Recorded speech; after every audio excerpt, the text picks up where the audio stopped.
offers a proactive approach to maintaining and protecting visual health. It plays a critical role in slowing down the progress of myopia, reducing the risk of severe myopic complications such as retinal detachment, glaucoma, cataract, and myopic macular degeneration, all of which can lead to irreversible vision loss. My part of this instruction course is the overview and epidemiology and the risk analysis of the myopia. Myopia management is a developing issue that might look intimidating to the parents, but it can be simplified by using essential concept. We will teach you the communication tools we have built to communicate research treatment and result information with parents in order to help you build your own flourishing myopia management practice as we have. In this instruction course, we will discuss overview, epidemiology and risk analysis, environmental and the behavioral adjustment to control myopia by Dr. Sanjeev Desai, and single vision and bifocal spectacle and contact lens by the Dr. Kavita Prasad, and the role of the low dose atropine by Dr. Ron Agassi, and Ortho K by Chavan sir, and myopic defocus and the DIMS, halts and Cuberta glasses, role of it in the myopia management by Dr. Sanjeev Desai, and lastly, setting up a myopia management practice and tracking the success by myself. This is some figures about myopia. In 2016, around 28% of the world population suffering from the myopia, and it's gone around 50% by 2050. In 2016 study by Holton et al. Reported that figures, and they also reported that in 2010, 3% of the population had high myopia, and that is in 2050, 10% of the population or 1 billion people will have high myopia and be at risk of vision impairment and the blindness. A risk of pathology. If the number increase, the risk of pathology increase significantly. Myopic macular degeneration risk increased by 126 times higher than the normal individual. Chances of the retinal detachment increased by 21 times higher to the normal person, and chances of the cataract in high myopic is 5 times higher. Successful management of myopia starts before vision correction is needed. When your patient presents a routine eye examination without any concerning vision problem, a child at risk of developing myopia is called a pre-myops. Here are the risk factors for myopia onset. Age should be less than 9 years. Refractive errors less plus refraction than expected for age. And the parents' myopia, at least one parent with myopia. Ethnicity, East Asian countries. Time spent outdoor less than 1.5 hours per day. And the time spent on near work more than 2.5 hours per day. And once a child is already myopic, the research indicates they are likely to progress. The risk factors for myopia onset and progression are similar with some addition, like esophoria and accommodation leg and intermittent exotropia is also causes the progression of the myopia. Managing myopia progression, we should include 3 categories like optic contact lenses, optical spectacles, and pharmacological strategies. The following factors should be considered while choosing between these options. Different individuals will react to myopia control in different ways. A therapy, for example, may entirely halt advancement in one individual but be useless in another. Setting reasonable expectation with the patient and their family is critical. In optical contact lenses, available modules are the multifocal contact lenses and orthokeratology. Optical spectacles for myopia management available nowadays is executive bifocals, progressive additional lenses, peripheral defocus spectacles. In pharmacological categories, the low dose atropine from 0.01% atropine is available in India, but low dose 0.025% and 0.05% is still not available in India. Multifocal soft contact lenses have an average reduction in rate of myopia progression by 25 to 72% according to the study done by Alert 2000 in 2006. The advantage of multifocal contact lenses: cosmetic and lifestyle benefit compared to the spectacles. Contact lenses align with the eye and move with the visual axis, ensuring the peripheral retina receives the treatment. And disadvantage of the multifocal contact lenses: quality of vision may be reduced with multifocal contact lenses as compared to single vision lenses, and infection and other contact lenses complications are the part of the multifocal contact lenses. In orthokeratology, average reduction in myopia progression is around 30 to 57%. Advantage of orthokeratology: no need for any optical correction during the day. Treatment zone is better aligned with visual axis compared to spectacle based treatment. Disadvantage: increased risk of microbial keratitis compared to the daily wear contact lenses. Require minimum amount of myopia to induce myopia defocus at least -2 diopter. It is not suitable for myopia higher than -6 diopter and astigmatism more than -1.5 diopter. Visual quality may be reduced in those with large pupil and at night. With executive bifocal has average reduction in myopia progression is 39 to 51%. Advantage of executive bifocal: visual acuity is not compromised, suitable for most astigmatic prescriptions, good for those not willing for not suitable for contact lens, and may be more convenient and economical than other options. Disadvantages are: only few studies exist on effectiveness of myopia control in executive bifocal lenses, does not move with visual axis, which may affect compliance. Poor cosmesis could affect compliance, reduce visual field. Progressive additional lenses has average reduction in myopia progression around 11 to 33%. Progressive additional lenses has advantage: improved cosmesis compared to bifocal lenses, suitable for most astigmatic prescriptions. Disadvantages are: does not move with the visual axis, which may affect compliance. Limited myopia control, peripheral distortion may restrict visual field. Lastly, low dose atropine has an average reduction in myopia progression is 25 to 50%.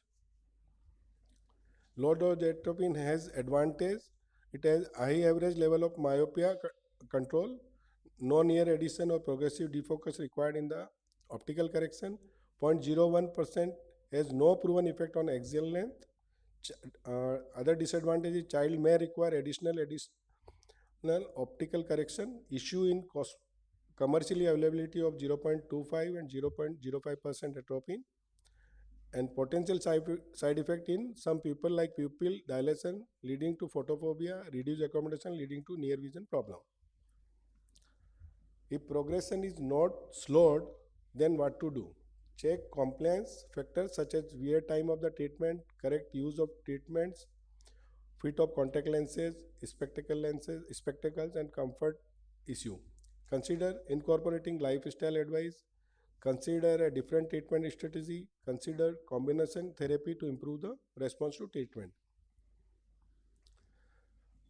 We can use combination therapy like atropine plus opticals, orthokeratology plus atropine, and contact lenses plus atropine. Track the progression. The progression tracking is a very important part of the myopia management. Review should be at least every 6 months or earlier. A cycloplegic refraction is recommended at the initial and annual visit. You can cease myopia control if the person's myopia has been stable for more than 2 years and they are outside the age of risk of progression. Thanks. Now I invite Dr. Sanjay.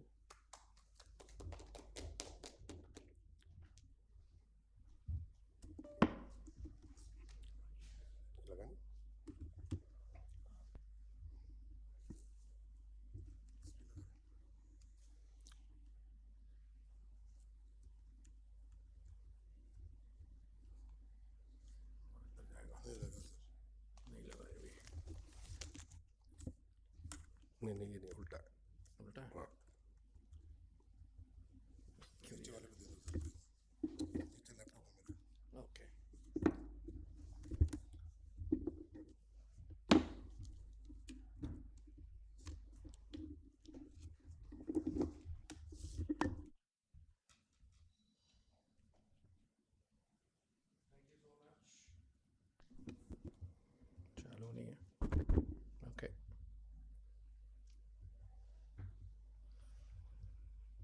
Thank you so much, Dr. Ali.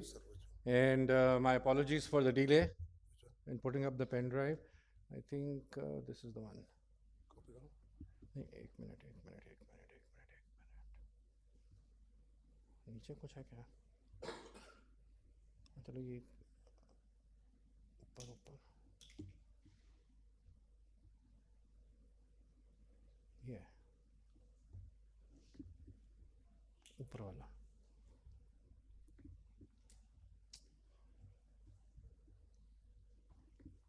इसी से चला लो. अच्छा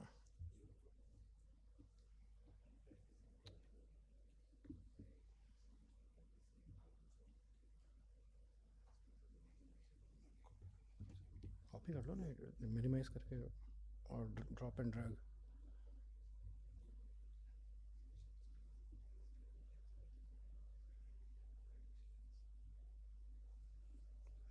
पहले वाला.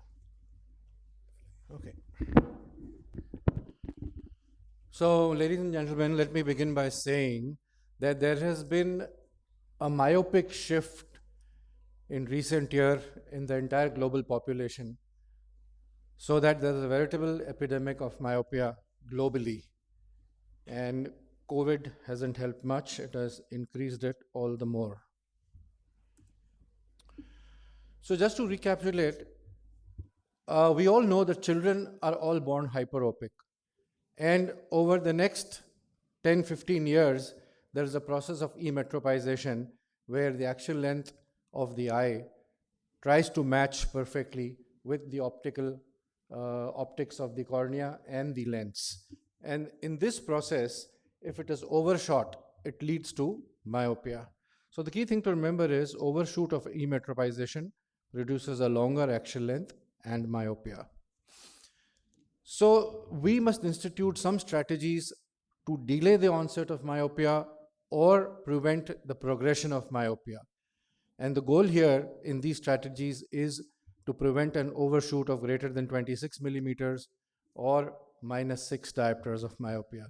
So there are twin strategies that one can adopt. One is delay onset by behavioral modification or retard progression by optical interventions or pharmacological interventions. So in my first talk, I'm going to talk about behavioral modifications that one can do to delay the onset of myopia. There are three things that one can do and advise myopic children. The number one thing is to increase their outdoor time. Numerous studies have irrefutably said that increasing the outdoor time would decrease the onset of myopia. And as you can see in that graph over there, this is a dose response analysis of time spent outdoors versus risk of myopia.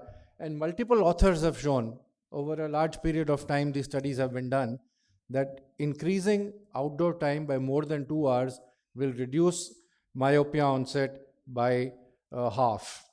So that is a very important conclusion that has been drawn from so many studies.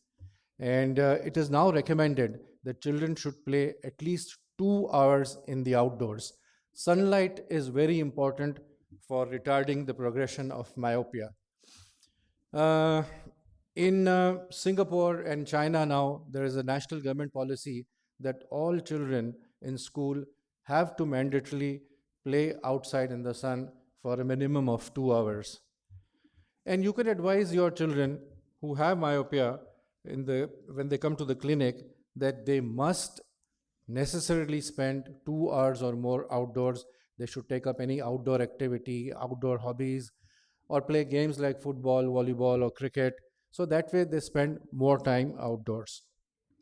Now, why is sunlight important for delaying the onset of myopia? This was shown by these beautiful studies in which a person called Tsubota from Japan conducted studies on the myopic chick model and found out that violet rays coming from the solar spectrum upregulated the gene EGR1, which is responsible for axial length growth, and violet rays actually curb the axial length growth. This was carried a step further by Torai and group, and on the right hand side you can see their results. they found out that if you put contact lens transmitting, violet ray transmitting contact lenses on children, or violet ray transmitting spectacle glasses on children, and follow them over a period of a few years, they found out that in those children who wore violet transmitting contact lenses or glasses, they had a lesser progression of myopia than those who were wearing regular contact lenses or glasses. So that is an important study, and they said that up to the age of 20, violet transmitting glasses and contact lenses work very well. Next, the same group took it further ahead and tried to see if violet rays from the sun could help retard the progression of adult myopia. And they implanted several cases with phakic IOLs, one with violet transmission capabilities and the other one which was regular, which did not permit violet rays to enter into the eye. And they found out at the end of a 2-year period that in those patients who were wearing violet transmitting lenses, myopia progression was 2 times lesser than the other variety, and the axial length progression was 4 times lesser than the non-violet permitting phakic lenses. So that conclusively proved that violet light is important, and that is the reason why you have to be adamant in telling your patients and their parents that children should spend time outdoors. The number 2 thing is it has been irrefutably proved that reducing near work will also retard the progression of myopia. In fact, it's been said that children who use screens more than 3 hours per day are almost 4 times more likely to be myopic. Most children, are playing with smart games on their smartphones, and on an average, it has been said that globally, a child spends about, or a person, young man, spends about 8.45 hours per week on the smartphone playing games. China tops the list at 12.39 hours a week, and India is number 3 at 8.61. Our young people are playing Candy Crush, Clash of Titans, and Teen Panti, and whatnot. So, when the patient comes to the clinic, you should discourage them from using the smartphone as much as possible. In fact, in China, they now have a national policy that they will only allow children to play games only 3 hours in a week. 1 hour in the evening on Friday, 1 hour on Saturday, and 1 hour on Sunday. And I hear that Singapore is going to follow suit very soon. The American Academy of Pediatrics has also said that apart from school based activities on the screen, the permissible screen time for children outside of school is only 3 hours in a week. The third thing and most important thing to know is that sleeping late also induces myopia. There have been 5 or 6 studies in recent years which have said that if a child sleeps very late in the night, very late means after 9 o'clock, then he has got more myopia progression than those who sleep on time. So, one must advise children to sleep before 9 p.m. in the night. So, I think there is some truth in the age old saying, early to bed and early to rise makes Jack healthy, wealthy, and wise.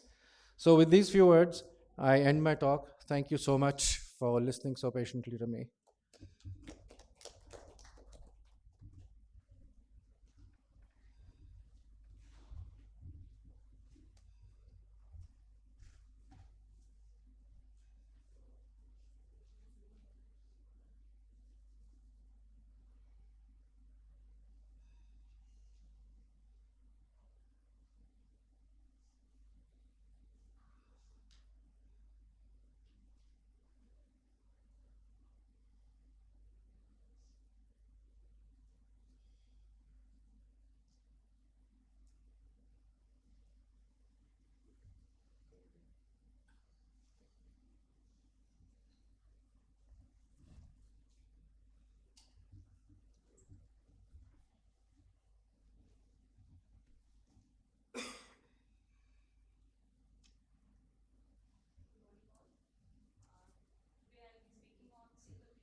By 2050, worldwide prevalence of myopia will be projected to be around 54%, and prevalence of high myopia will be projected to increase to 10%.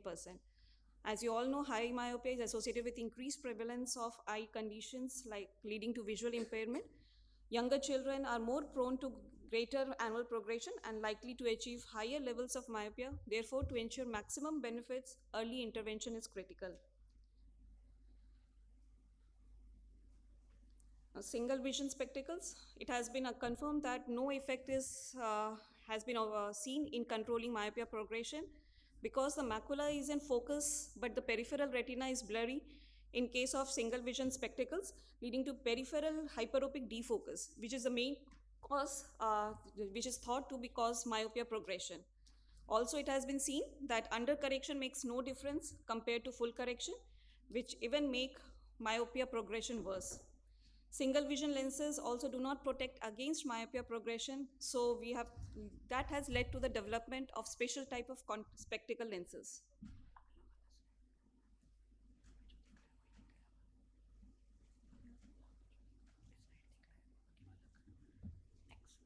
Okay.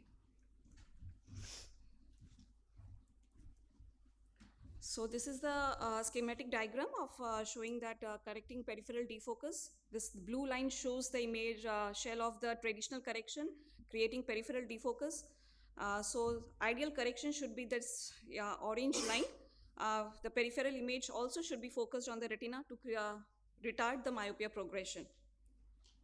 Coming to the bifocal spectacles, executive bifocal spectacles with plus 1.5 diopter addition. Mechanism is it reduces hyperopic defocus in superior retina, thus reducing the accommodative demand at near. It has slowed rate of progression by 39 to 51% and axial elongation by 34% over 3-year period. It has been seen in Canadian Chinese children by Cheng et al. Also, it has been seen that inclusion of 3 prism diopter of basin prism had an effect in myopia progression in children with low accommodative lag only. Coming to the advantages, it has an excellent visual acuity at both distance and near, improved myopia control over progressive addition lenses.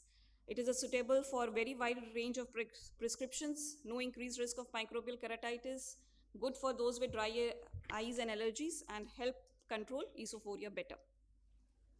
Disadvantages, near segment is cosmetically concerning and limit field of view and cause trouble when playing sports. Duration, even with low levels of myopia, full-time wear is suggested for both distance and near. Minimum frame size should be around 45 to 55 mm, with frame depth should be as large as possible, as it will maximize the treatment effect provided by near addition. Bifocal segment height should be set at 2 mm above lower limbus, which increases the likelihood of using near segment for near vision, this increasing the treatment effect. Review should be at 6 monthly first with annual cycloplasia, and if with 2 years of stable myopia, then it can be yearly. How to prescribe the spectacles? Executive bifocals are always at the top of the ladder based on the strength of myopia control efficacy, but still in terms of myopia, there are a number of factors to consider, like if executive bifocals are not liked by child or their parents, then we have to consider some other of the strategies. Indication, it can be any child with myopia, bifocal spectacles can be prescribed. Even if a child is on contact lens or any other pharmacological strategy, he or she needs a pair of spectacles lenses. And in those situations, why would not suggest a myopia controlled spectacle lens rather than a single vision spectacle lens? There is no particular contraindication to spectacle lenses. Some children are not inclined to wear glasses, like those interested in sports, active lifestyle, or those who dislike glasses due to cosmetic aspects. If progression remains stable for 2 years or more, then we can consider discontinuing bifocal spectacle lenses and revert to single vision contact lenses or spectacle lenses or contact lenses. Now coming to multifocal contact lenses, it comes in range of designs like center distance, bifocals, simultaneous defocus, and extended depth of focus.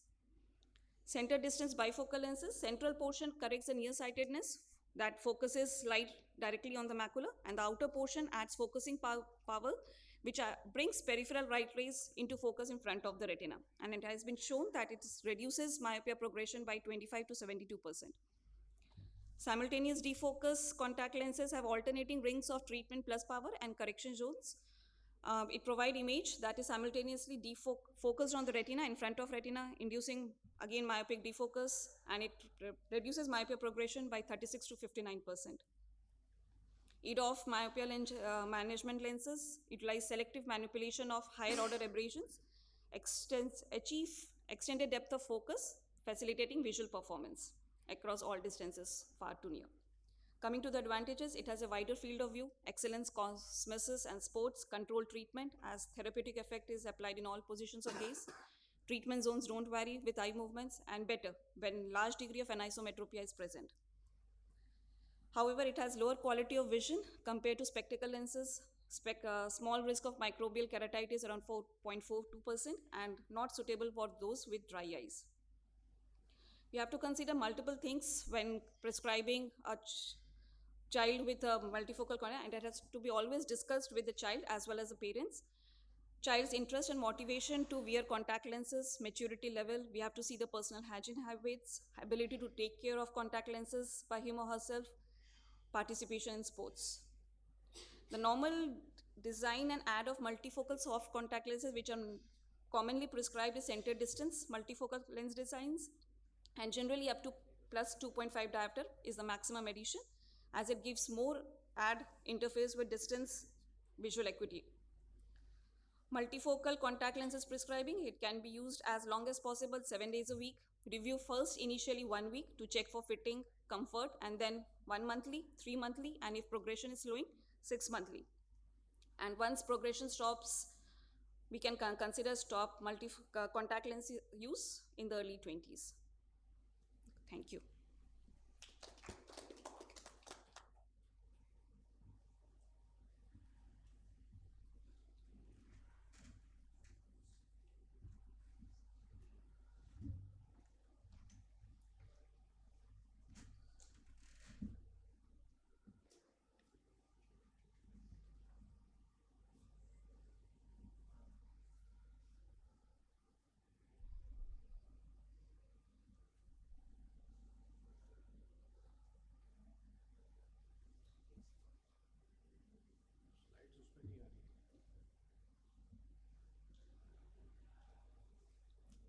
Hello, uh, I'm Dr. Rohan, and I'll be speaking on the atom studies and advent of low-dose atropine.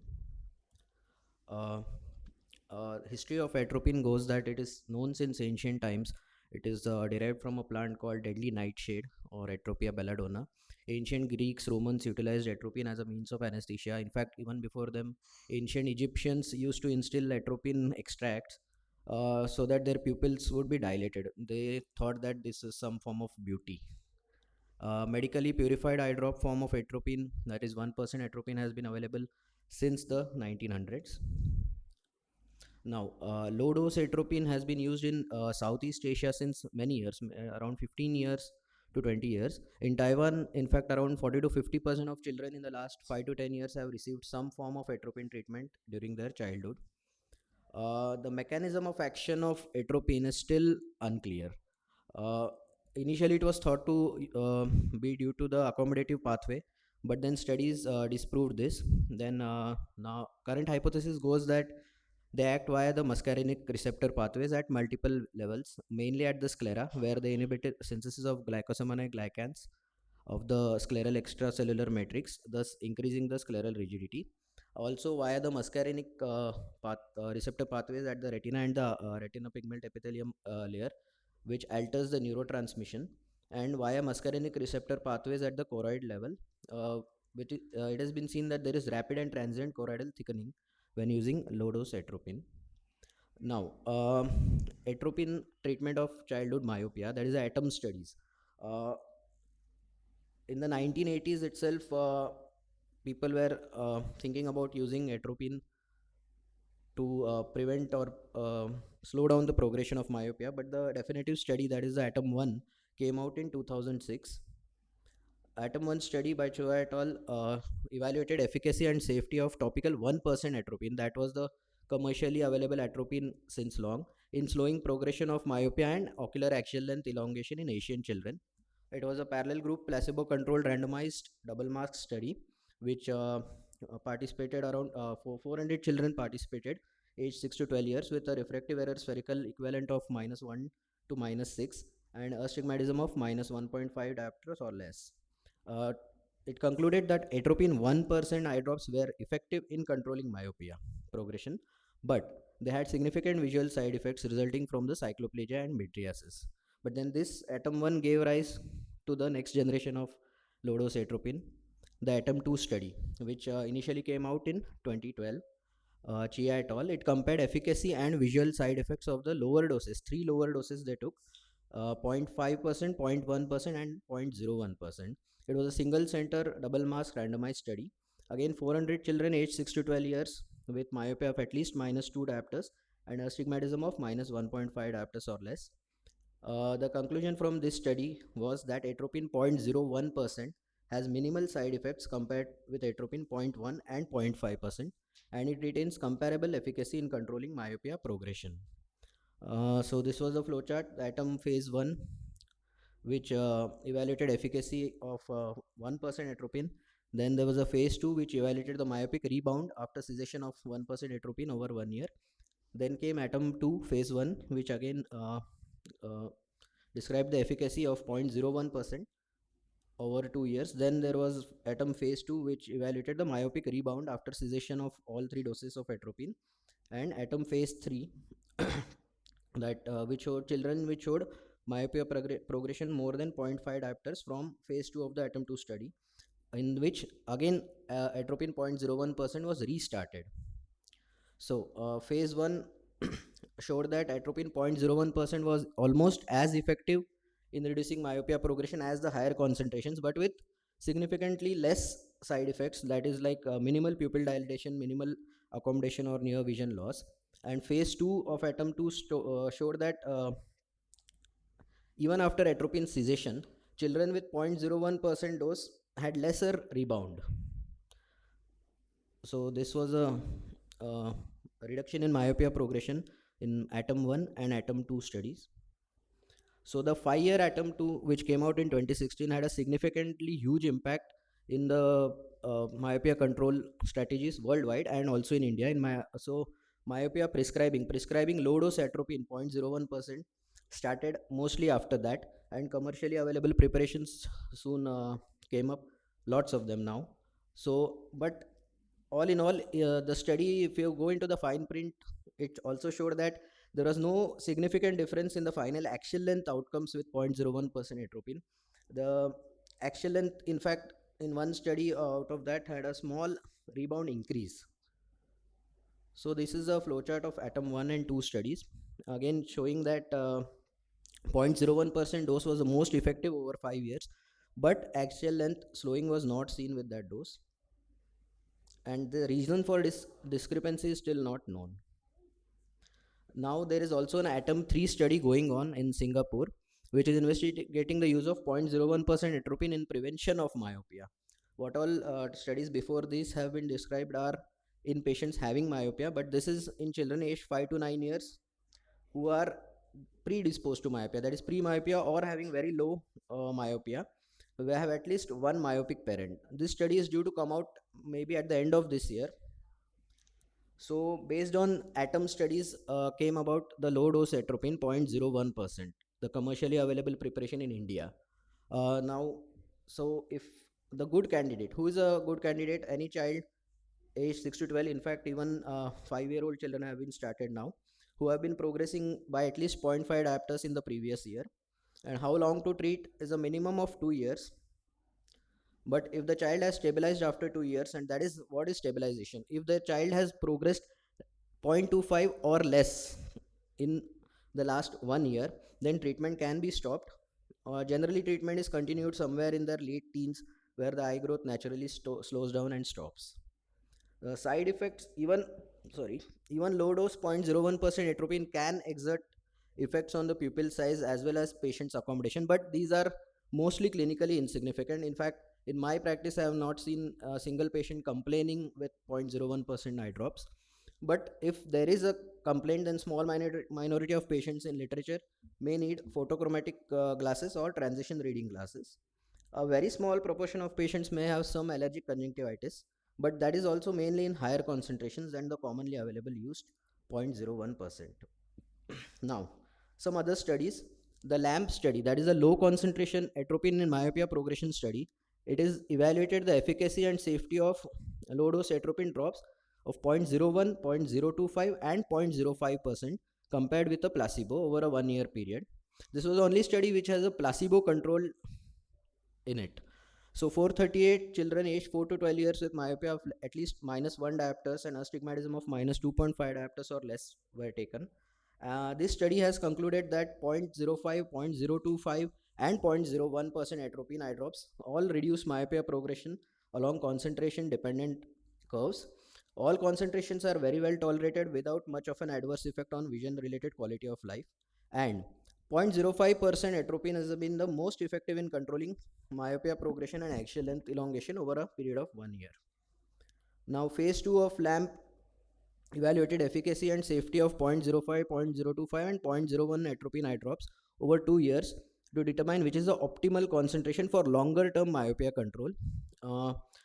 The results say that efficacy of 0.05% atropine is double than that observed with 0.01% atropine. So out of these three, 0.05% is the optimal concentration among these three. LAMP phase 3, in which half the patient's treatment was ceased to test for a rebound effect. And again, progression was seen faster in the non-treated groups, and the 0.05% group also had a slightly faster rebound, but which was clinically insignificant. Overall, it concluded that 0.05% has been the most effective drop all the three concentrations. Now, 0.05% in India currently is not available, but some companies, one I know of, Entod, is in phase 3 trial. So most likely it might come out in maybe around 1 year. Then some other study is like CHAM study, that is childhood atropine for myopia progression study, which is going on. It is a sponsored study which is comparing 0.01 and 0.02% atropine. So take home message from atropine point of view is that low dose atropine, that is 0.01% atropine eye drops, is the most commonly prescribed and it is the only commercially available form. It is highly safe, there is negligible side effects, can start as early as 5 to 6 years of age, can be continued for long, has the lowest rebound myopia rates, but has no significant effect on axial length changes. And 0.05% eye drops has been more effective, has been shown to have a more effect, but with a similar side effect profile, but currently not commercially available. Thank you.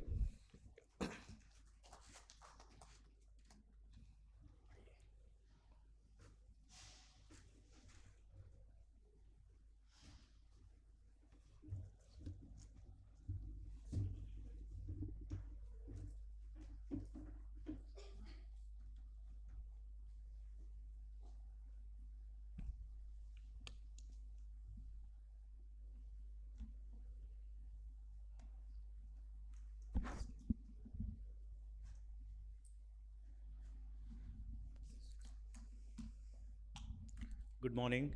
At the outset, I would like to thank the team AIOS and especially Dr. Raju Desai for inviting me to present talk on orthokeratology. I'm going to cover a little bit of basics before I jump into the orthokeratology.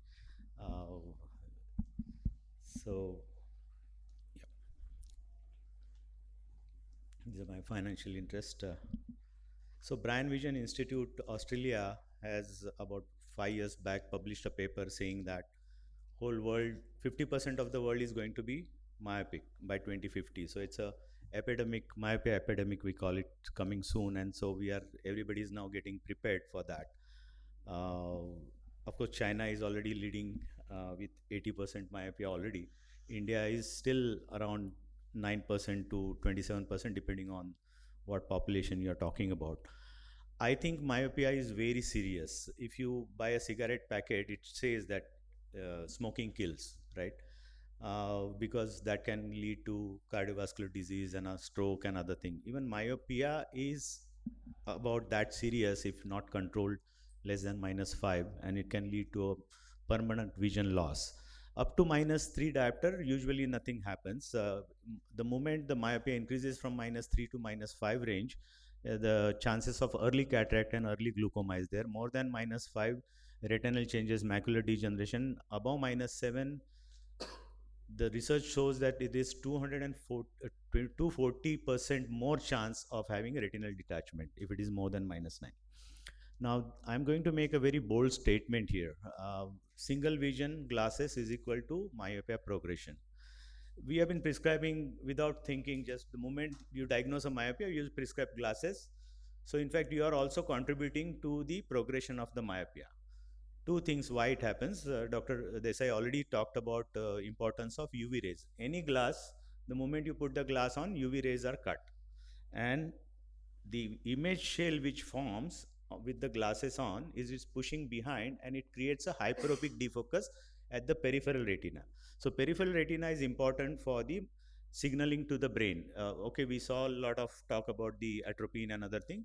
That's a pharmaceutical, but this is optical correction. Optical stimulus is more stronger because eye is an optical device. So that gives more stronger signal to the brain to increase in that direction. So the moment you correct it, you are creating a more of a hyperopic defocus. Even when the child looks at a distance, nothing happens. But the moment the child starts reading, writing anything closer, then the hyperopic defocus forms.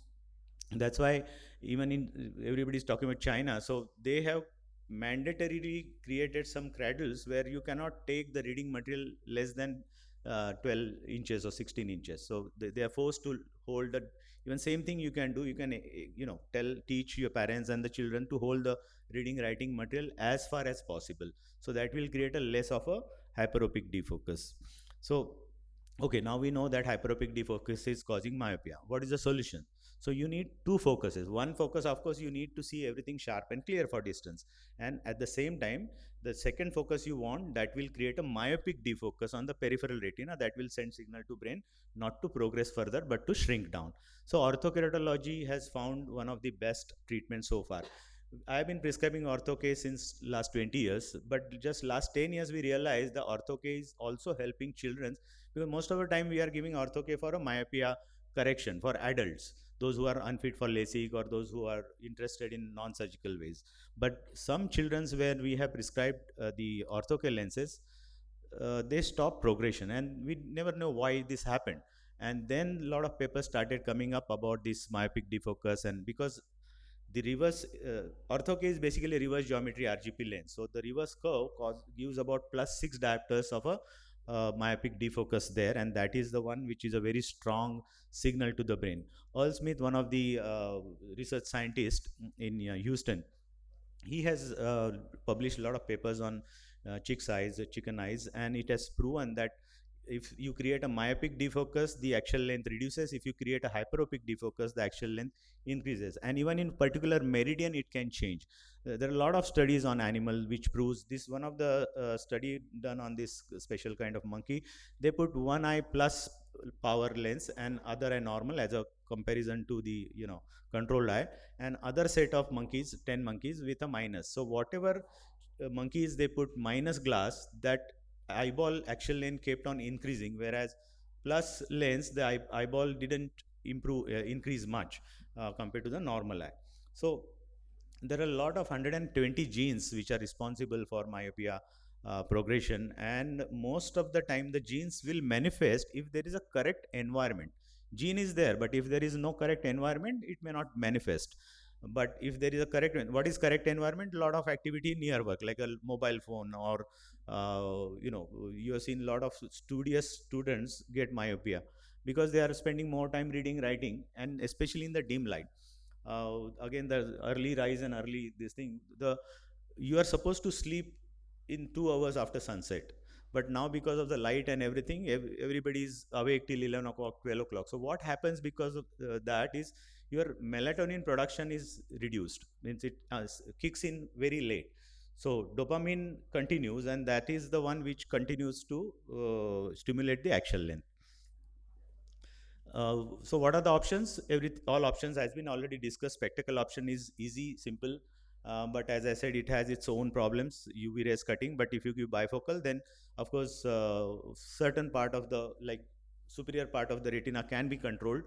But you need 360-degree stimulus to control the whole of a eyeball. So you can go for something like a multifocal soft contact lenses or 360 bifocal lenses.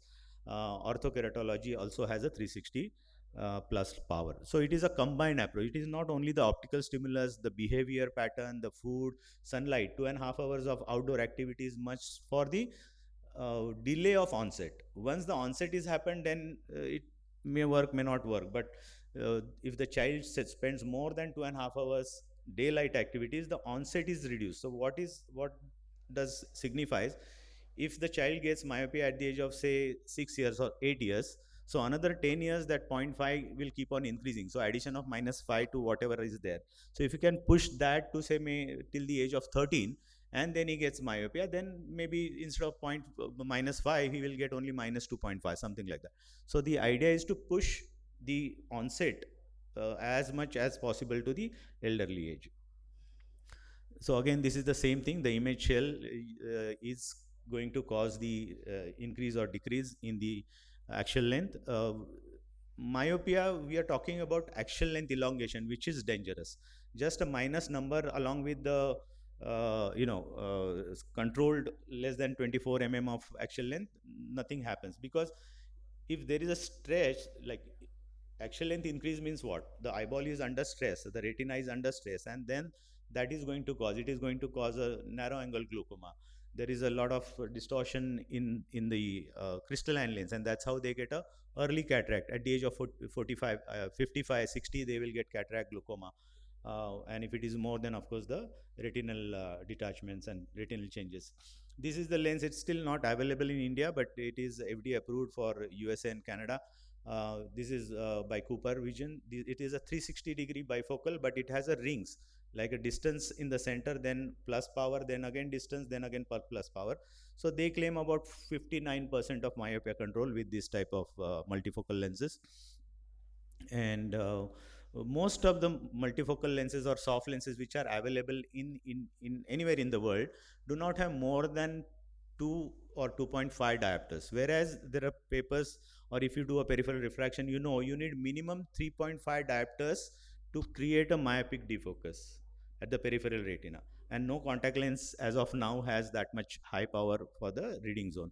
You can combine with atropine. Atropine is been proven, and it's working. And I think everybody who practices myopia control routinely prescribe atropine. There are a lot of papers that has already been discussed. There is one paper which talks about 1% atropine every 15 days or once in a month. That also works. So we came up with Dr. Maskati, myself, and Jethani. We came up with this risk score calculation. Not all myopic children are equal. Some will progress, some will not progress. Some has higher risk, some has low risk. So how to define? So we came up with some standard parameters, and we gave points for each category, like one parent myopic, both parent myopic, history of myopia, at what age the myopia started, and then you find that you add all those points. If it is less than 6, that means you just observe that child. If it is between 6 to 12, then you have to actively do something, some therapy, atropine, or some specialty glasses or something. And if it is more than 12 points, then you have to go aggressively, means increase the dosage. If okay, in India we have 0.1%, but you can always give twice a day. So some modification you can do, and actively try to control the myopia. And of course you have to measure, you have to start early. The parental education is important. Time outdoor is also important. Close work activities, I will ask my patient not to do any close work activities after sunset. If it is must, then they have to put on a lot of lights and do their activities. Instead of that, get up early in the morning, and in the daylight they can do the near work. That will help. Food habits also can cause, there are not much of a papers on that, but it will definitely cause, because whatever the body is, because whatever food you eat. So the myocular lenses is my invention. That is a 360-degree plus power lenses with a prism to cause a myopic defocus. And monitoring axial length is the actual you can measure, you can show to the parents this is what is happening and why they should continue. If they see the less progression, then they will continue whatever you are doing. We do the dual therapy. That means you add atropine and a optical stimulus together, so that you get a much better results. Red light therapy is now coming up slowly. Already in China, there are some instruments where child can sit for 3 minutes in front of that red light, and it works. It is already there in skin and other aesthetic situations. The red light, about 650 microns of red light, stimulates the cells and regenerates more of a mitochondrion, and that's how more cells are produced, and that's how it works for regeneration. So bifocal, progressive, and DIMS lenses, uh, deep focus lenses, that can be used. Now coming to, I'm last speaker, so I'm taking a little extra time. Uh, so coming to the main topic of orthokeratology, because it works in the night. It is controlled environment. Parents are in charge. Child is at home. There is nothing can go wrong. So the child, once the child is intelligent, they can do themselves, or the parents can put the lenses in. These are reverse geometry RGP lenses, very high decay, 100, 120, 160 decay. That means good oxygen permeability, no edema or anything happens in the cornea when the child sleeps. Morning, when you remove, the child is free of any correction, sharp and clear vision in the morning. Even if the child get up in the middle of the night, still they have a clear vision. Those who are myopic, they know they have to keep that glasses next to the bed. If you get up in the middle of night, you need to search for the glasses first before you step out. So that works fantastically. How it works is basically temporarily changes the epithelium of the cornea. How much epithelium? Just 20 micron of epithelium. So total 50 micron of epithelium, only 20 micron. So it works with the hydraulic forces, push and pull. The central design, the central curvature base curve will push the lens, push the epithelium, and there is a reverse curve. Because of that space, the hydraulic forces will make that epithelium to swell. So it will change the shape, and central cells will become little thinner. And so this is a reverse curve. The peripheral curve is to alignment. The lens has to be centered properly. Then only you are going to get a perfect result. Instruments are all already you have. Only addition what you need is a topography information, because K1 K2 from autoref is only 2 data points, whereas you need more than 1000 data points to design a lens, because it is going to sit all over. So 5 minutes more. So keratometry is already there, but topography is the addition instruments. If you don't have that, there are so many other instruments available there to get the data points on the cornea. The image capture is important. If the fluorescent pattern will give you the evaluation, but actually evaluation will be done on a pre and post topography information. Axial lens subtraction we call it. So first baseline topography, then you put the the ortho-K lenses. Next morning when patient comes in, remove the lenses, do the ortho-K, the topography, and do the subtractive map, and you will get this bullseye pattern. You are supposed to get the bullseye pattern. uh, that means your treatment is working. Now you know the bullseye pattern is there, but that has to be in the pupillary zone, then only it will create that myopic defocus signal. And if your lens is not fitting properly, then you will see something like smiley face, central island, frowny face. If the astigmatism is limbal to limbal, then you need a special lens called toric ortho-K lenses. A normal lens may not work properly on a limbal to limbal astigmatism cases. Up to minus 3.5 diopters of astigmatism can be easily corrected with the toric lenses. So these are the different maps, nomenclature that you should get familiar with. The spherical lens looks like this on a fluorescein, and the toric will look like that. You should have a 360-degree seal off to work that hydraulic forces to work properly. So these are the different maps. If you find anything not a bullseye map, then you have to do some addition changes. You can discuss with the lab. You email the topography information, and they will do the correction and send you another lenses. All lenses are made in USA, not in India, but there are a lot of companies who can help you. There are a lot of distributors available in India who can help you design the ortho-K lenses. They will try to sell you the fitting set or trial set. You don't need a fitting set or trial set to do all this stuff. What you need is a K1, K2, HVID, and refraction and topography. This information you email them and they will send you the lenses. 98% of the time that lens will be perfect. Only 1% you may have to do any changes. Here I want to stress more on this creating a hyperopic defocus with change of the optical zone. When we are talking about orthokeratology for myopia control, we are reducing the optical zone less than about 5.5 millimeters to cause that red zone on the peripheral retina. If it is done for the adult, then you have to go as away as possible. 6.7 is the optical zone, because we don't want any distortion when the person is driving car or in the evenings. So amount of strength, amount of plus power will decide how much control you can get. So you can combine with atropine, and this is one of the paper which talks about a controlled eye 0.4 mm 1 year elongation. If you put 0.1% atropine, then it is controlled by 0.36 microns only. So 0.05 has a more efficacy, 0.2 axial length increase. If you see ortho K, which is equivalent to 0.05, so both are almost equal. But if you combine ortho K and atropine, even 0.1% atropine, you get 0.09 action. So it is almost stop. It is not progressing at all. So this you should keep in mind. So what you need is refraction, K1, K2, HVID, and topography, and your lab will support you with the lenses. Care and maintenance is important because this is an overnight wear lens. So lens has to be sterile before it goes in the eye. That is the must. Otherwise, you may land up with other complications that can happen with any other kind of contact lenses. Disinfection with hydrogen peroxide is must. If my patients are not willing to comply with this, I will not give the lenses to them. Simple. Because anything happens, they are going to come to you. They are going to blame it on you. You only gave me this and my eye got infected or whatever. So hydrogen peroxide system is must for this. Follow up usually you do on next day morning, then after 1 week in the evening. So you want to see how much is the holding time. The child has to see from morning till night. So in the evening you do, and that it is working, the holding time is there. Then after 1 month, and then after every 6 months you keep on recording. Basically what you're doing is vision. You're taking a vision, you're doing a over refraction to find out if there is any change.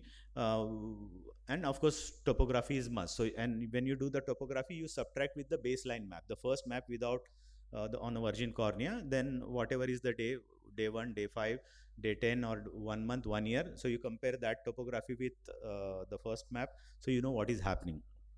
And if you try to do over refraction with your autoref or anything without the lens in, you are not going to get the correct information, because now you have molded that cornea. So you put that ortho K lens back and you do the refraction to know how much it is progressed, if at all. These are the companies in the US who makes the lenses. The Wave gives you a software where you can actually design your own lenses. Most of the lenses are FDA approved for -5 diopters only. But in reality, you can do up to -8, -9. I have done up to -18 also. It's a specialized, software that you can make changes, and you can tell each and every parameters to the lab, and they will design the lenses for you. So it works, and it is proven that myopia control can be achieved much in a better way if you do a combined therapy, ortho K plus atropine. It's safe, reversible at the age of 18. Once you know now that it's not going to progress further, you stop whatever treatment you are giving, like ortho K. Let it settle down. In within 3 months the cornea will come back to its normal position. Then you measure whatever is the refraction, then check for 1 year or 2 year. If it is stable, then you can go for LASIK, or you can continue with whatever other modes you want. Any questions?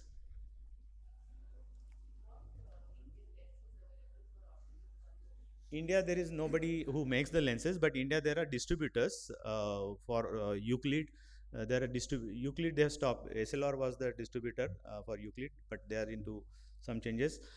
Contex has a distributor in Mumbai itself at Ville Parle. I can give you the number if you want. And Delhi, the distributor will help you. There is another company, GOV. They are, I think, in Delhi also. So they also can help you with the orthokeratology lenses. GOV is there.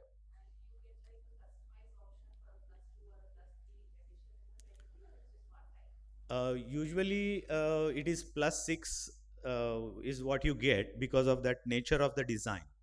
But if you want to control, you can discuss with the lab and you can do it. +2 doesn't work, madam. You need minimum 3.5 diopters minimum to get a myopic defocus.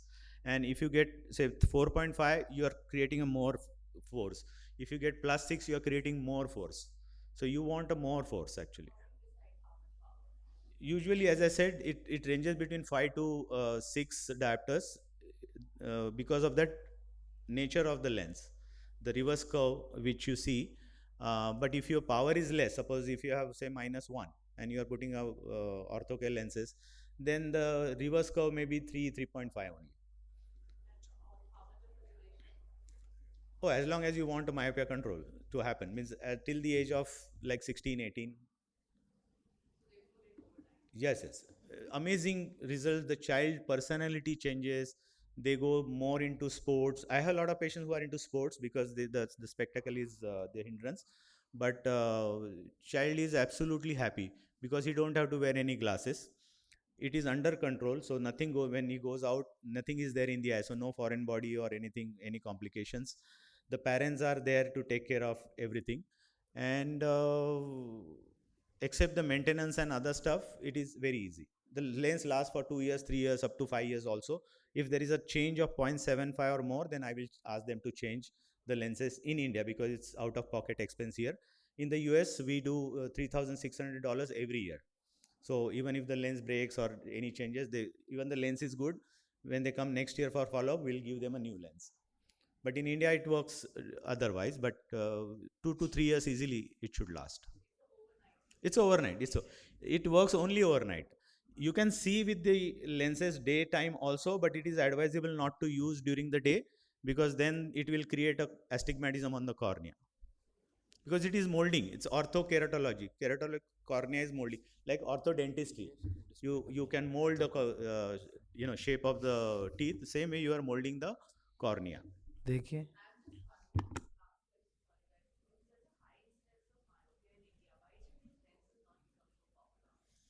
It's costly. Uh, in my practice, minimum cost is 96,000 rupees. It goes till 2,80,000 depending on the toric lens or anything. But all other brands I told you, you get for about 30,000 rupees a pair. You can charge whatever you want is your worth. So you decide your worth. You can sell it for 40,000. You can sell it for 60,000. So, but that is also expensive for Indian population. But there are a good number of patients who are willing for that.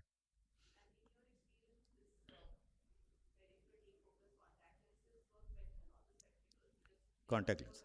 Contact lenses. I think you came late. My first slide was don't put glasses. Yeah, yeah, yeah, yeah. Because one thing is it will stop the ultraviolet light, so that is one of the cause, and it will create a hyperopic defocus. The moment I'll just show you the first slide. So because that is what the whole idea is to uh, because everybody is just the moment you design, if you know it is a myopic, you give prescription, and when you give a glasses, you're progressing, you're pushing that child into myopia progression because of can you have that slide on the thing? Yes, we're done. See though, so that is the hyperopic defocus which is coming, and you have to cause that a myopic defocus, so you need double focus. So ortho K works better, but you can use bifocal lenses, the executive bifocal, progressive addition bifocal. That is a cheaper option. Thank you. We'll talk outside.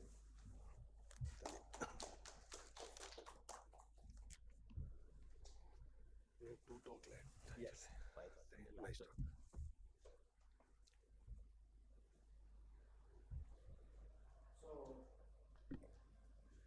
Oh, is the mic on? Yeah. I'll be speaking on myopic defocus glasses, and there are 3 varieties. And this morning I learned that Dr. Chavan has another one, new one, and there are 4 varieties of myopic defocus glasses now in the market. So we all know that there are these 2 theories of development and progression of myopia, which is a cumulative lag and peripheral hyperopic defocus. I will not go into all the details because it has been discussed earlier by two speakers. So the possible mechanism, they say, is that hyperopic defocus will induce a cascade of cellular and biomedical changes, mechanical changes in the retina and the choroid, which leads to collagen decrease and remodeling of the sclera such that the sclera stretches and elongates, producing myopia or growth in axial length. So how do you treat that? How do you prevent hyperopic defocus? And the simple answer is to create a myopic defocus. So one of the lenses which is in the market is DIMS, which stands for defocused multiple segments, which are present in these lenses. And these lenses are manufactured by Hoya, and the trade name is MioSmart. And they create what is known as a simultaneous defocus. We'll learn a little bit more about this simultaneous defocus a little later on.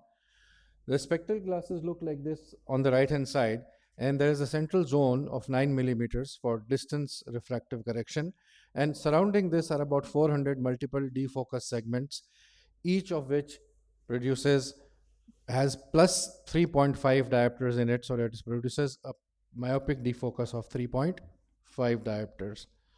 Now what happens is that through the center one sees clear vision. Myopic correction is done just like in a single vision glass, but when the light rays are refracted through the lens slits, it produces a peripheral myopic defocus. And that is the reason why this is said to create a simultaneous defocus, which means good central vision and a peripheral myopic defocus. The other glasses are known as Holt glasses from Essilor, and the trade name is Stellis. They have been introduced in the Indian market too. And Holt stands for highly aspheric lenslet targets. So here you have a central area for myopic correction, and surrounding this central area there are 11 rings of myopic defocus lenslets, each of plus 3.5 diopters. Now what they do here is that instead of one plane of myopic defocus, the geometry of these concentric rings is such that all the rays that pass through them are deviated non-linearly, so that a fuzzy diffuse area in three-dimensional space is formed in front of the retina. So that's why they call it volume myopic defocus. There's a three-dimensional volume of defocus in front of the retina. And when you look at, compare the results of these two lenses, and you look at the spherical equivalent refraction, DIMS scores over the Holt glasses. But when you look at the axial length progression, there is not much difference between the two. There is a 66% slow progression as compared to single vision glasses for DIMS, and about 64% for the Holt glasses, and they are more or less similar.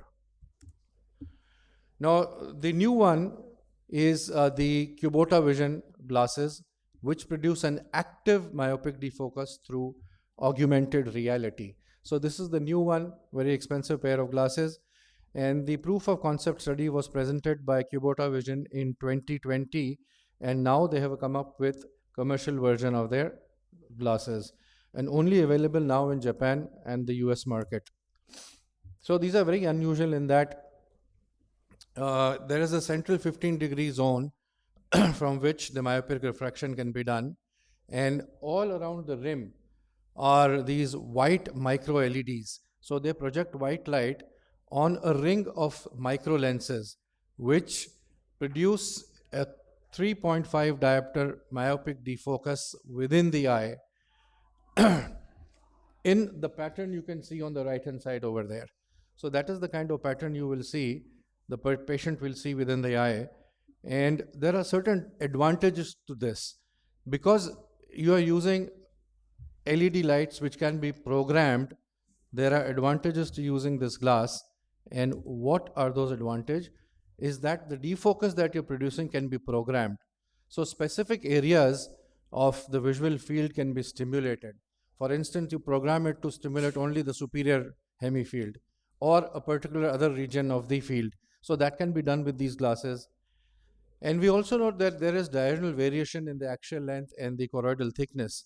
Now, these glasses can be customized to work only in those time frames where you expect the diurnal variation in axial length and choroidal thickness to be maximum, and then they will complement the effect of the uh, daily diurnal variations in these two parameters.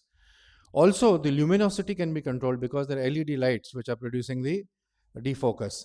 So you can control it to mimic bright outdoor lights. We know that outdoor sunlight is very important for retarding myopia progression. So you can have a very bright myopic defocus also with this glass. You can reduce the intensity if you like. Then you can chromatically tailor the LEDs to produce violet light too, or a little bit of violet light, because violet light, as we have discussed earlier, is important in preventing progression of myopia. And there's no distortion of the visual field from the projected defocus. So this is the Kubota glass.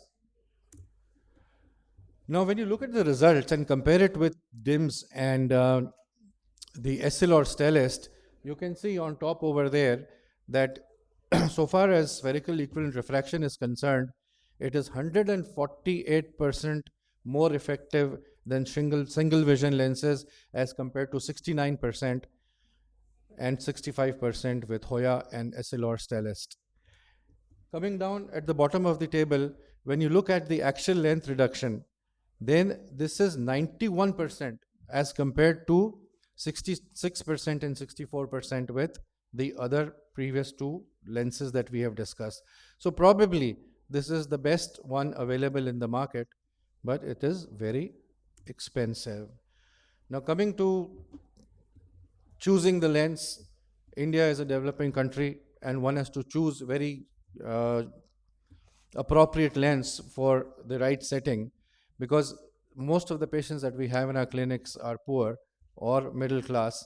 So you have to be really careful in which ones you prescribe bifocals or atropine and which ones you can prescribe these expensive Stellest lens or Mio Smart lenses. So choose at your discretion which one you want to. And thank you so much for your attention.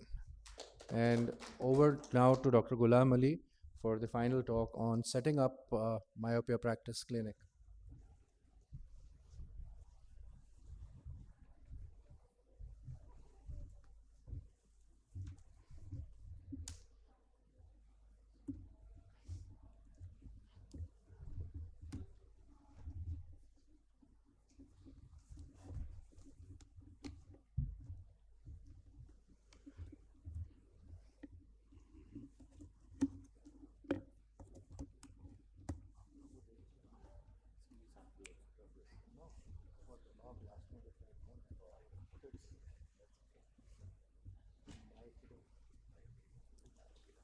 Good afternoon. This is my last talk of this instruction course. Setting up a myopia management practice differentiate your brand from the others in your city. Inversely, not offering a myopia management could damage your practice, as patient may hear about myopia management from other sources and question why it was not offered to them by you. For good myopia management practice, you should have some protocol for the myopia patient, like good history taking, visual acuity and near distance vision measurement, refraction, binocular vision and accommodation assessment, and slit lamp examination, fundus examination, and IOP measurement too. Measuring axial length every 6 months to 12 months is recommended. It's worth considering retinal photography, wide field retinal photography, and OCT as baseline or screening. We should perform topography on indication and when fitting orthokeratology as mentioned by Dr. Chavan. Communication, the myopia management message is very important to the parent of the myopic child. You should discuss the risk factor for myopia onset and progression with the parents. You explain the goal of myopia management, explain the myopia risk, correction and management to the child parents, and explain the treatment option clearly, and you should take an informed consent. Equipment required for myopia management are like showed by Dr. Chavan, autoref, retinoscope, trial set, non-contact tonometer, optical biometer, topography, IDO or wide field fundus camera, and other equipment required for detailed eye examination. Staff training is as important as other thing in myopia management. So maximizing the talent of your team will help you to build excellent myopia management practice. Training your staff on the latest advance in and rationale for myopic management and associated diagnostic testing may help to position you as a leading practitioner in myopia management, answer questions the patients or their families may have, perform certain diagnostic testing, communicate the benefit of myopia management to your patients. And you should design the myopia marketing campaign also. You define your goals, choose an audience you want to target, choose the social media platform, define your message clearly, allocate budget and the timeline, and monitor your success or your leads accordingly. And follow-up schedule should cleared to your staff. For glasses, adaptation and compliance are likely to be less of an issue with glasses, making it safe for the first follow-up to occur at 1 month. In cases of the contact lenses, follow-up within the first week and again at 1 month help to monitor visual adaptation and handling and safety of the contact lenses. For orthokeratology, monitor compliance and safety vision and corneal topography outcomes after one night within 1 week and then 1 month and 3 months. For atropine users, follow up to ensure compliance, tolerance, and any impact of side effects within 1 week and 3 months. The purpose of the initial appointment is only to assess the adaptation, compliance, and suitability of the treatment and not their effect on the myopia progression. Experts recommend tracking success of myopia control efficacy every 12 months to account for variation in myopia progression. Tracking success in myopia management from the refraction. These are the some data of average eye per eye refraction. Age less than 9 years -1 diopter. Age 9 to 11 years -0.75 diopter. Age 12 to 16 years -0.5 diopters. Any treatment you started, orthokeratology, atropine, if they are succeed to halt below these data, that is a good treatment. Tracking success in myopia management from axial length. In hemetropic eye, less than 10 years, axial length grow by 0.1 to 0.2 millimeter per year. In hemetropic eye, less than 11 to 16 years, 0.1 millimeter per year. In myopes, less than 10 years of the age, if untreated, myopia progression is typically greater than 0.3 millimeter per year, then the optimal outcome would be limit annual progression to less than this, since hemetropes of the same age progress at the rate of 0.1 to 0.2 millimeter per year. Slowing progression to this rate is outstanding results. Ideal outcome for preteen and adolescent myope include reducing their axial elongation to less than the untreated average of 0.2 millimeter per year. Slowing to less than 0.1 millimeter per year is an outstanding result. Thanks. Any question from Dr. Sanjeev, Mr. Chavan, Dr. Ron, Dr. Kavita? Yes, sir. Not working.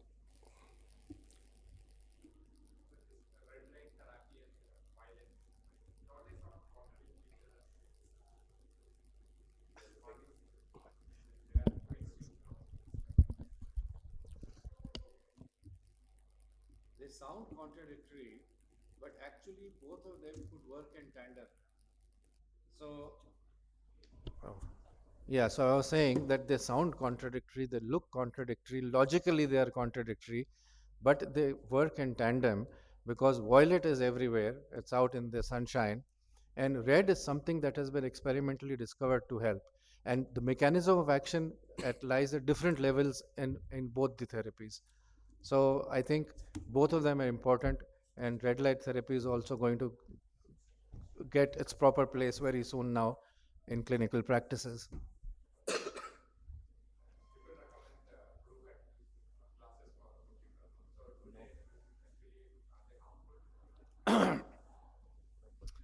Uh, the blue blocking glasses are good for computer wear because you want to increase our contrast, you wear them. But they cut off the violet light. All glasses will cut off ultraviolet and violet light, and violet light is important. So, what I would suggest would be an amber shade, which at least permits some of the violet light to get through. So, that would be my answer. If anything more to add. Yeah, blue cut lens is, it's just a marketing gimmick. It doesn't work. There are a lot of papers they have tested, doesn't work, but it works for optician, and you know they can make a lot of money out of that.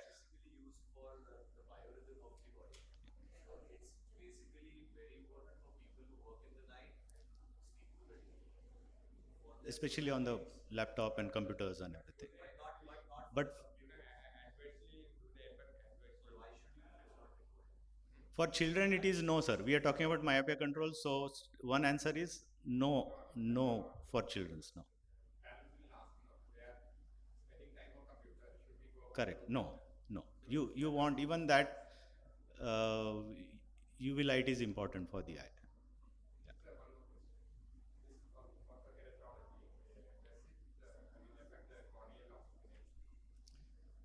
It is just modifying the 20 microns of the corneal epithelium. So otherwise it's not, and it is reversible. The moment you stop it within 3 months, the cornea will come back to its original shape. So, huh, correct.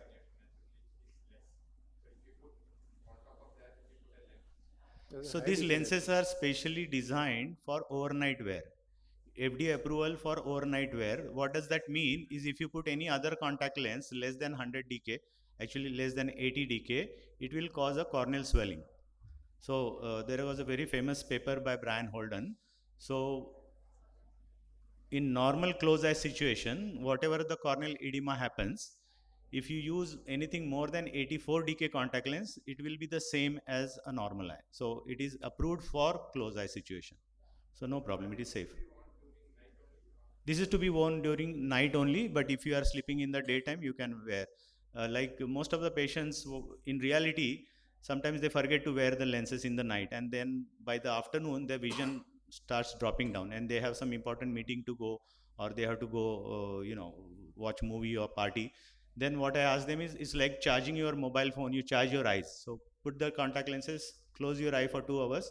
Again, you get additional 5-6 hours of holding time.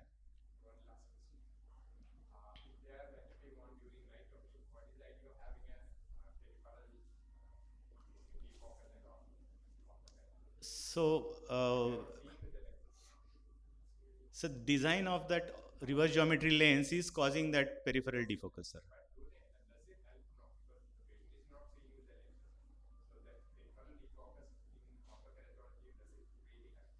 So that's the principle, no? So in the center, they can see sharp and clear. The foveal vision is sharp and clear. Whatever is happening at the peripheral retina, patient is not aware of, but the brain is aware of what is happening. Huh? Huh?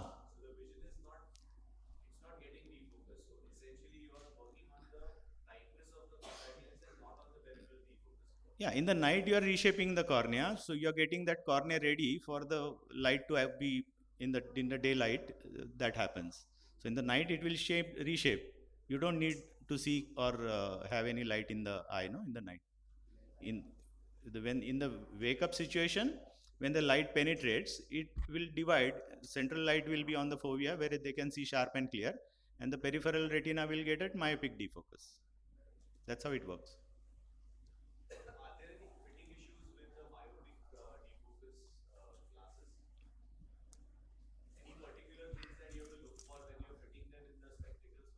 IPD is most okay. IPT is very important. And the other thing is that the pentoscopic slant should be 0 degrees. And the frame should be moderately large. It should not be a very small frame. Otherwise, you will lose the advantage of it. That is what the company says. But the IPD is more important for fitting any kind of this type of lenses. Yeah.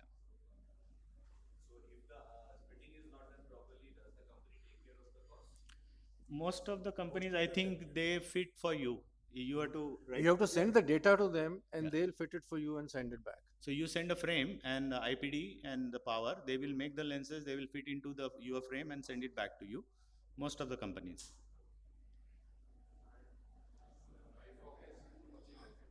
Huh?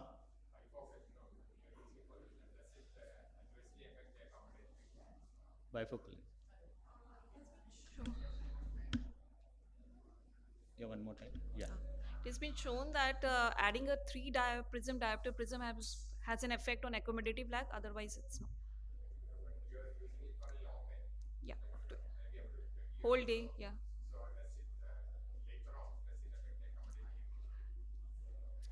Uh,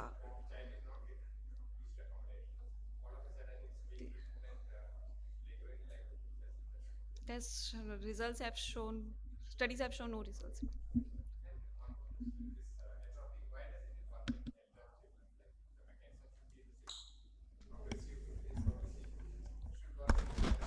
It see studies. The atom study was from 6 to 12 years, but now in after lamp they are studied it till 12 to 15 years, and routinely even up to 15-year children are prescribed atropine eye drops, and they do work.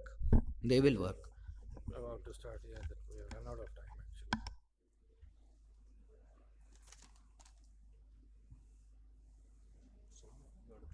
Yes, thank you. Thank you very much. Thank you so much.